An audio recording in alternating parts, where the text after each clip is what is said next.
Jazzcast Pros. Good morning, good morning, good morning, my graceful grinders. This is Dr. Pamela Brown Grinion, welcoming you to another live recording of the Grace and Grind podcast. I'm so glad you guys could join me today. We are going to be picking up where we left off. What do you do after you vanquish the ghosts in the nursery? We went through steps 1 through 3 yesterday, and today we are going to go through 4 through 7. I hope you guys have your journals and your pens because it is going to be another soul-stirring episode. So let's do a recap on after you vanquish the ghosts in the nursery. Number 1, the first thing you have to do is reclaim your emotional space. And I said to you guys that you've taken out so much out of your emotional refrigerator. You've taken so much out, the things that you don't need, spoiled, expired. You're not going to eat anymore. You don't need it anymore, right? Just like you would take things out of your physical refrigerator, you've taken things out of your emotional refrigerator. Do not put them back. And your emotional stuff that you've taken out is much different from the stuff in the refrigerator, right? Because you're not going to chase the garbage truck and say, bring me back my expired items. But those things that we've removed emotionally, they're still in there, right? They're still in there, but we found a way to change our behavioral responses. We've developed ways to change our behavioral responses to those emotional things that no longer serve us. So I challenged you that when you feel those things trying to rise back, when you feel them knocking, saying, this is familiar for you, I want to take a front seat, that it's your responsibility to keep them at bay. It's your responsibility, okay? And I ask you guys reflective questions. What does my emotional peace look like for me right now in this healed space? Because we've been talking about ghosts in the nursery for 3 or 4 days. I think it was 4 days. And now we're after you vanquish the ghost. So we've gotten rid of emotional childhood stuff that has been haunting us for years. And we've addressed the little girl and we've addressed the unhealed little boy that resides in our adult bodies that we take to work with us, that we lie in bed next to our spouses with, that we parent with, that we go to church with, right? Because that little boy or little girl shows up at times that we don't want them to show up, and ways that we don't want them to show up. Good morning, Aunt Ruth. They still show up, right? They still show up. So it is your responsibility to keep them, him or her, at bay, okay? Number 2, I said that you need to rebuild your identity. Identify who you are now in your transformed state. How do you want to present yourself? What do you look like now? Is your countenance changing? What about you has changed, right? Your inner self, you've done some great work. You guys have done some great work. What's this transformation looking like for you, right? Have you released the old version of you and adopted the new version of you? Or are you still trying, because you've done some good work, are you trying to live in survival mode rather than walking in your authentic, totally unique new self, right? Because you're transforming. Don't beat yourself up. But you do have to understand, who am I now without my survival patterns? Who am I now? I've relinquished some stuff. I've vanquished some ghosts. I've healed from some childhood stuff. And that was my comfort space, right? That was my comfort zone. But now I'm walking lighter. I'm walking a little bit freer. So who am I now with my new normal, in my new normal? Who are you now?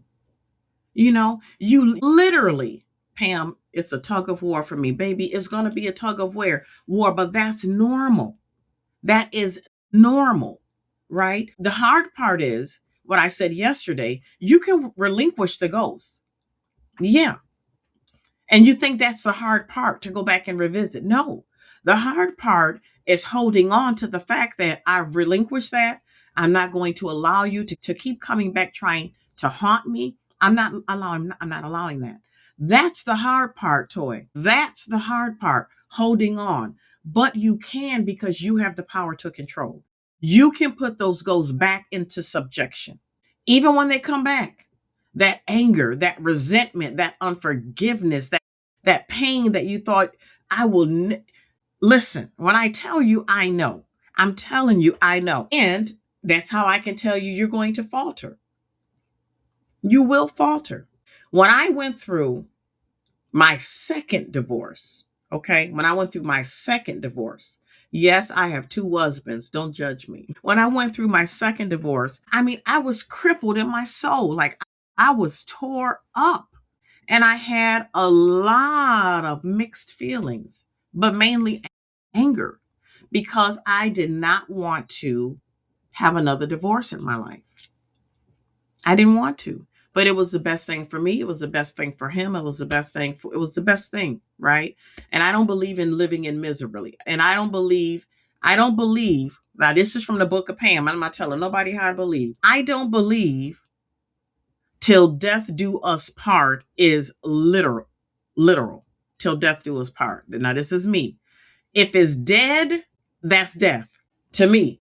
Death, if it's dead and you know it's dead and there's no possible way of resurrecting it, I don't been in some of those relationships where I've stayed too long. And if it's dead, my mother would always say anything dead needs to be buried. Okay. Right? But that's me.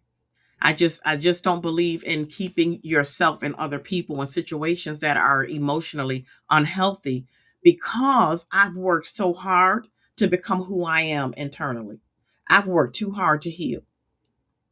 And when that anger and bitterness and resentment and all that stuff starts to heave up in you, it takes over who you are. And I refused. I absolutely refused to turn back into what I had grown from because I know who I was in that condition and I didn't like myself. And you wouldn't either. Okay. I didn't like myself. Why? Because it was not an emotional, healthy place to be in. And I'm trying to relieve myself from wounds, not create more. And so for me, inside of me, the death had happened. And now I needed to begin mourning the death. And that mourning, I had to release a lot of emotions. Okay. I had to release a lot of emotions. But then after that, now I'm in a new normal, right? I'm in a new normal and I'm healing through my new normal. But that was difficult trying to do both. So, Toy, when you say tug of war, I get it because I can be happy right here. And then I can be mad right here. I can see you right here and have a decent conversation, and I'm cussing you out right here because I was dealing with some stuff internally. And again, it was attached to my ghost in the nursery. And once I realized it was like, this is my new healed me right here. But my healed me was feeling anger and resentment and unforgiveness. And just, I was just feeling all types of stuff, right? Now, you guys know that these are some of the same emotions that I told you I had from my little girl stuff, right? Now I'm here as an adult woman. I am healed, but I'm feeling what I'm feeling, right? I'm in this healed space, but I got this happening. Come back into the rabbit. Like literally tugging at my soul. Like, you got to come, where you should be. Tugging at me, pulling at me, saying, when you feel like this, what you're supposed to do, you're supposed to come on. And I'm doing this emotionally. That's the tug. And this, come on. And I'm fighting emotionally. It was a spiritual battle. It was a spiritual battle. And I knew it. And I'm trying to sustain it. I'm trying to live, but I'm feeling this chokehold on me, like pulling me, right? Pulling me like, come on, get in this rabbit hole. And I'm saying, I'm not going back in that rabbit hole. Get off of me. Leave me alone, right? That's what I'm emotionally, that's what I'm saying. But a part of me, because the rabbit hole is my comfort place, a part of me started to go like this. A part of me started to go like, okay, okay. But this right here, I'm so glad that this part of me right here was strong enough to sustain me, because surely with what I've learned about myself and what I've gone through and what I know about God, surely I should have enough in me to sustain me. Surely. Right. And I lived with part of me in the rabbit hole and part of me trying to walk out my new normal. Now, y'all figure that one out. Figure that one out. Am I the only one? Am I the only one? Hey, TikTok fam, I see you guys jumping in. Am I the only one? Am I the only one where part of me, part of my soul, I'm not kidding. This is part of my soul was right here in my right now, trying to walk it out. Okay. I was walking that thing out. But part of my soul had detached and was back in the spider hole. And this part of me was fighting, trying to sustain and trying to magnetize this part back so I could feel some type of semblance of wholeness. It took me years. It took me years. It took me years. Okay. Don't you just love when you receive something in the moment? In the moment. It took me years, guys. It took me years. Now, this is what I'm receiving right now in my right now. This is what I'm receiving. The reason why it impacted me, oh my God, I'm going to need a tissue. The reason why it impacted me the way it did, this divorce, the first one, I was like, take me home. Okay, listen, I'm done with this. But the reason why this one impacted me so much was because it was attached to my emotions. Okay. Remember, emotional symptoms are emotional symptoms, regardless of the trauma. It still produces the same emotional feelings. My getting divorced was attached to my ghost in the nursery of my dad, Told you guys, I didn't know my dad. I just found my family 3 years ago. I just found my people. And I had a longing all of my life. My identity was just, I don't know who I am. And I was so angry because my other siblings knew who their father was, but I was uncertain. There was never an exclamation point after that's your father, exclamation point. No question asked. That's your dad. Period. That's your dad. It wasn't that. It was, well, he might be. It could be, that I lived through that kind of thing. And so mine now separating, divorcing, moving away from the man figure in my life, my husband, right? Was my emotional state it was, how I told you guys I felt like I was abandoned by God when I was younger. I don't feel like that. I'm just saying. Well, I also felt like that about my dad. And then that was attached to getting divorced. I felt, even though I know this, initiated, right? Even though I know I wasn't being abandoned by my husband, the emotional symptoms felt like the same type of abandonment.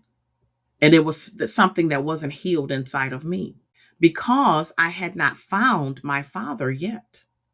My biological family, I had not found them. I didn't find them yet when I got divorced. So now I'm dealing with this separation of, I'm back into this hole because I started to feel that thing all over again. Well, it had never left, but it was bigger and it had a strong hold on me. You guys understand what I'm saying? So it was difficult, Toya. I'm still talking about your thing. I'm moving on now. But do you guys understand what I'm saying? That I really was. My soul was feeling like it was in two places at the same time. And I did not feel whole at all. I did not.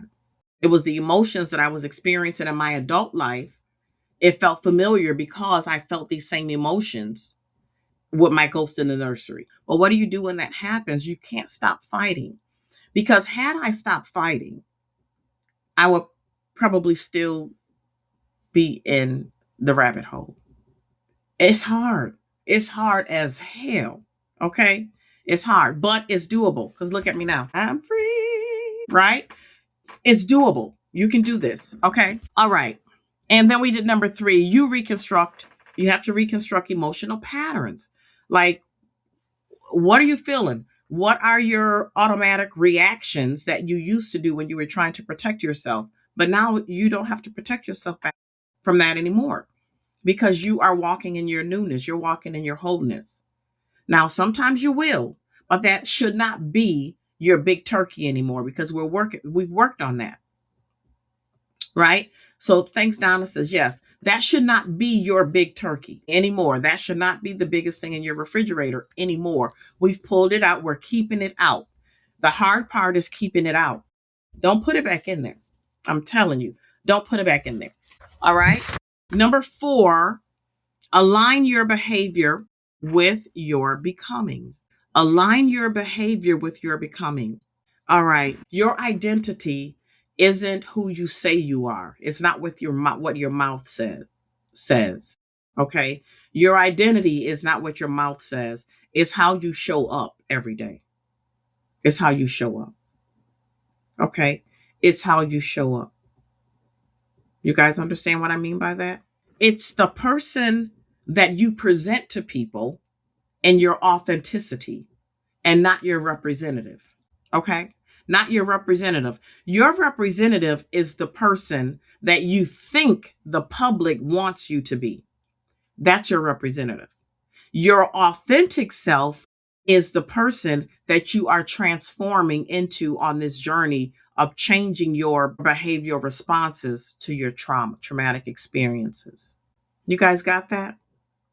We're not showing up with our representatives. This is who I am. I'm emotionally mature. I'm operating with emotional etiquette. I'm not allowing people to take me outside of who I know I've grown into be, who I know I am, because I know that that is my ghosts have jumped in them, trying to make me do something. Y'all know spirits jump, but that's a whole different conversation, right? Sometimes, but it's for real, for real. Sometimes when you know you are walking in your wholeness, but you know what your big turkey is, that emotional thing that can get you. Sometimes when the enemy can't get you, he would allow that familiar ghost that's in somebody else who has that same spirit in them, and they are on their transformational journey. They have that same spirit in them. That spirit in them will come and try to connect with that familiar spirit in you that you've put to bed. You vanquished their familiar spirit, unhealed, the unhealed little boy, little girl in them, right? I'm Y'all let me know when it happened. Y'all let me know when it happened. And you have to be able your self-awareness has to be able to identify, and you have to be able to see it and say, I know what that is. You know how I said I can look in people's eyes and tell if they've been essayed? I can look in people's eyes and tell. Why? Because I've seen it too many times in the mirror. I know what it looks like. So therefore, when you see these old spirits that used to reside in you and they're still in somebody else very, very heavily, and the enemy tries to use that familiar spirit, that spirit in them unhealed, and the enemy would try to use that to provoke the spirit in you that he used to control to rise up. You have to be able to say, that's not happening. Andrea said, yep, very true. I'm telling you guys what I know. So you must align your behaviors with who you're becoming. Your transformed, authentic, totally unique, healed self. That's the journey that we're on. If you're on this live, that's who you aspire to find or reconnect with. This is your space. There is no other space in this social media platform like this one. I'm telling you, none. Not going to find one. I'm telling you. All right. When your behaviors begin to reflect your healed self, your future starts to materialize in real time. When your behaviors, because that's what we're doing, we are changing our behavioral responses to the old things that used to haunt us, our ghost in the nursery. Okay.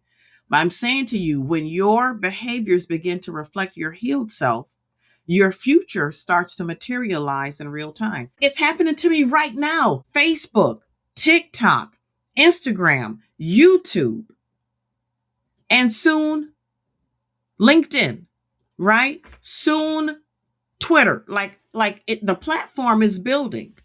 It's materializing in real time. I started out with just Facebook and then Facebook and TikTok. Guys, we've only been on for what, 12 days? And look, we're moving. My podcast is everywhere. Y'all hit up the Grace and Grind podcast. It's everywhere. Everywhere. Amazon, Spotify, Apple, YouTube. It's everywhere. Okay? So, I'm going to say that again. When your behaviors begin to reflect your healed self, what does that mean? That means you're no longer operating in the fear from the ghost. You're no longer operating from the unforgiveness of the ghost. You're no longer operating in self-judgment from the ghost. You're no longer walking in hopelessness and despair because of the ghost. When you have those emotions, you're trauma bound, right? You are living and walking with Python syndrome. Yes, Python syndrome. What is that? It's a terminology that I created because that's how I described what I was living through when I felt like I couldn't think, I couldn't pray, I couldn't move, I didn't want to eat, I didn't want to leave the house. Some people say that's depression, and yes, it is a form of depression. But when I think about it emotionally and spiritually, more so, when I couldn't hear from God because I couldn't reach God. Why? Because I had too much expired, spoiled, not good for me, unhealthy stuff in my emotional refrigerator. And it was taking up too much space. And when these negative emotions take up that amount of space, resentment, all the things, you have to identify what's in your emotional refrigerator. I'm telling you what was in mine, right? When you identify those things, once you identify them, you can take them out. But if you are oblivious to what they are, and then you're seeing fog and you don't know, you're going to think, oh, I still need that. Like I was telling you guys about that sweet pickle relish. The refrigerator has been cleaned out a gazillion times. Why did I have sweet pickle relish from 5 years ago? Why? Because I'm going to eat that. That hasn't been open. I'm holding on to it. You can't. When your behavior begins to reflect your wholeness, your healing, your true authentic self, that stuff in the refrigerator, once you take the big turkey out, it has to fall off. The cranberry sauce goes with the big turkey because the dressing is in the pan too. It's falling off. The giblet gravy that you're going to put on top of the dressing, when you pull that big turkey out, it's falling off. I like a little potato salad with my dressing. So my potato salad has to come out because the big turkey is coming out and it don't go no more. It doesn't go. It doesn't fit. It doesn't belong. It doesn't fit. It's got to go. When you begin choosing responses that match your healed identity instead of your old patterns, that's what I'm saying. You'll start to feel better. You can't help but. It's just going to happen. That's just the way we were designed. Your emotional self has no choice. It's just like you can't tell your central nervous system what to do and how to do it because you think you can control it. You can't. It's the same thing with your automatic, how things work. This is just how God designed things. When you let go of this, then this can happen. My clarity is so unquestionable right now since I started these lives. Ever since I started walking in my authentic purpose, this is what I was destined, designed, ordained, prepared for, even before I was in my mother's womb. I know that unquestionably. I know that this is what I'm supposed to be doing. I know it. As soon as and this isn't my first time saying yes to this, understand. This is not my first time. I've said yes, and then I reneged. I said yes, and then I reneged. I said yes, I went a little bit, and then I reneged, okay? But this is sold out. Now, this is I know in my spirit sold out. It's a definitive yes, exclamation point. I'm not vacillating. This is because I'm in my third quarter, right? If not now, when? And When you hear that, okay, now, when you hear the, all right, now I done told you, okay. When you hear that, you know, I might, maybe should get with the quickness of this, right? So this is me saying, yes, I'm transforming, I'm filling in my cracks as I'm on this journey with you guys because there's something in me that says to me sometimes, and I know that's not God, okay? Let me just be clear on that. Sometimes it's me. It's not always the enemy. Sometimes it's you. Own that. And when you start owning that, you'll be able to clearly and definitively differentiate if it's you, if it's the enemy, if it's God, right? This is clearly Pam saying, I don't know. I don't know. Like, just like that. Not, I don't know. And my Dr. Pamela voice. It's my, I don't know. And my Pam voice, right? Because, right? Code switch. You code switch internally too. I don't know about this. I'm not sure about this. Like, are you sure? Right? I'm walking in certainty. And when I said yes and started to let just things just started to fall by the wayside because the yes packs the power, right? The yes packs the power.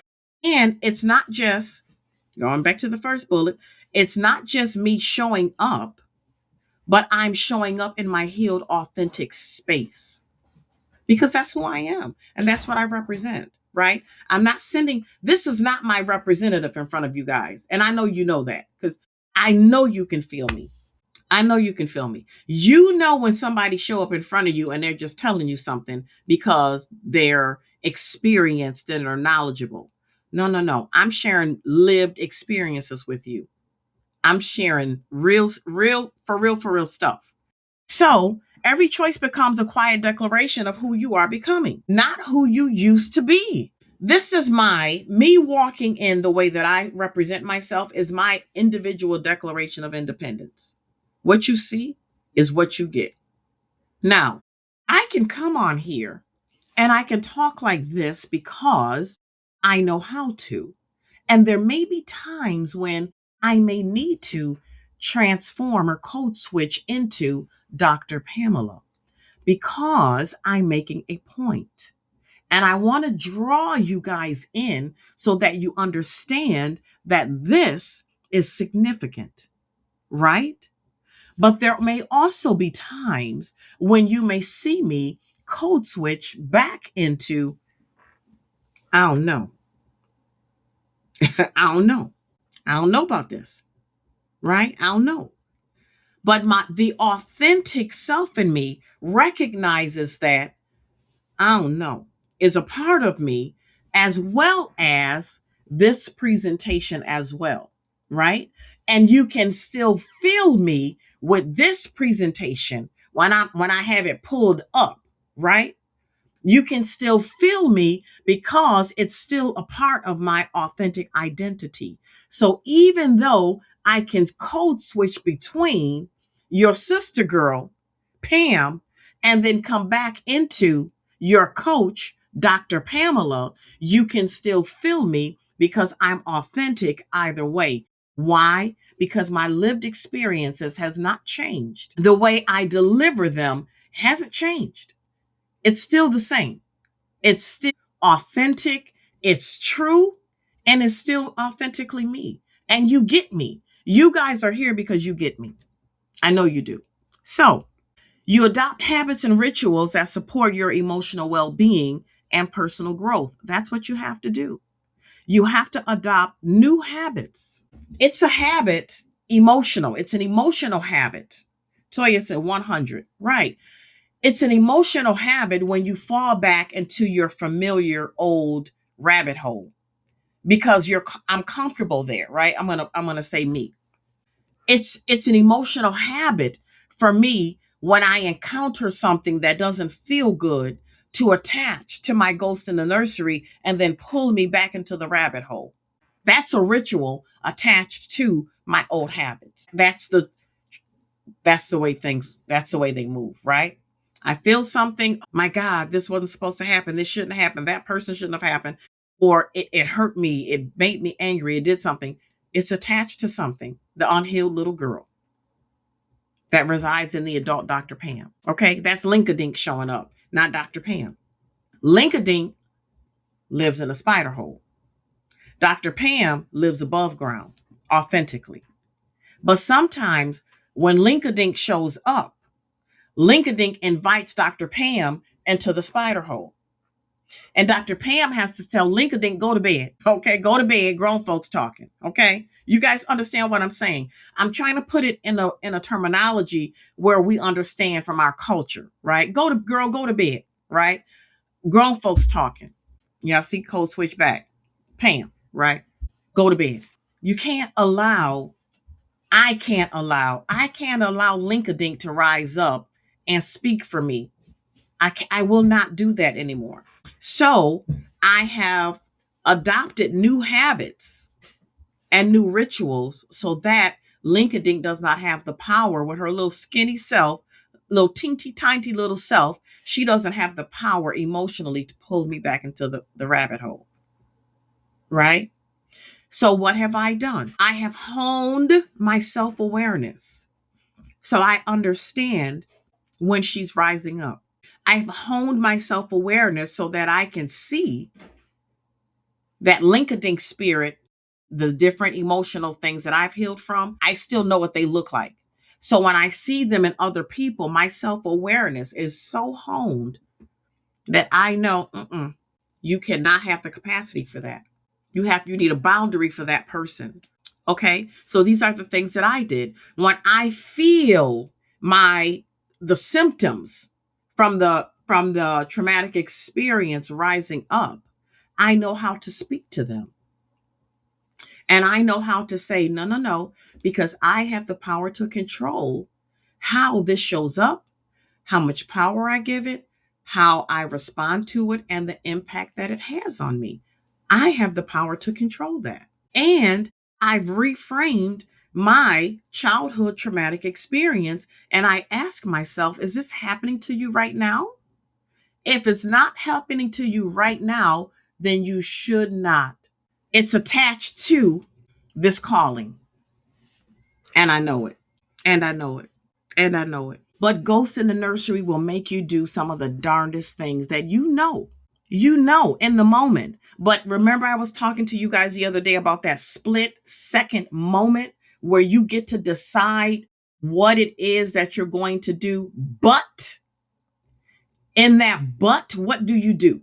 When you are feeling Python syndrome so detrimentally that all you can think about is, can't live like this anymore. This stuff is real. I don't take this lightly. And I know that spiritual warfare is my assignment. I've known that since I was a little girl. But when you're bogged down with your stuff, you can't walk in your gifts and callings. You cannot. Why? Because Python syndrome is choking the very life out of you. And that's why it's choking the life out of you. Because if it releases a little bit and some clarity pops in, and you have enough clarity to interrupt those emotional loops, then this is going to happen right here. And then this is going to happen right here. Goodbye, Python syndrome. I'm walking in what I'm supposed to be walking in. Understand, we do have a real enemy. And he is powerful. And he does know. He does know. Can I say that one more time? He does know which of the fiery darts to shoot your way to take you out. He does know. But the God in us, the whole armor in us, okay, the no weapon in us has to rise up with our shields bigger than those fiery darts, especially when those fiery darts are coming for a ghost in the nursery that we vanquished. Then you should just be able to do this. Right? It should be like Wonder Woman's bracelets. Ting, ting. Try something, get another one. All right, folks, that's all we have time for. I thank you so much for joining the Grace and Grind podcast. I'm your host, Dr. Pamela Brown Grinion. And until next time, and always remember to create your totally unique day on purpose.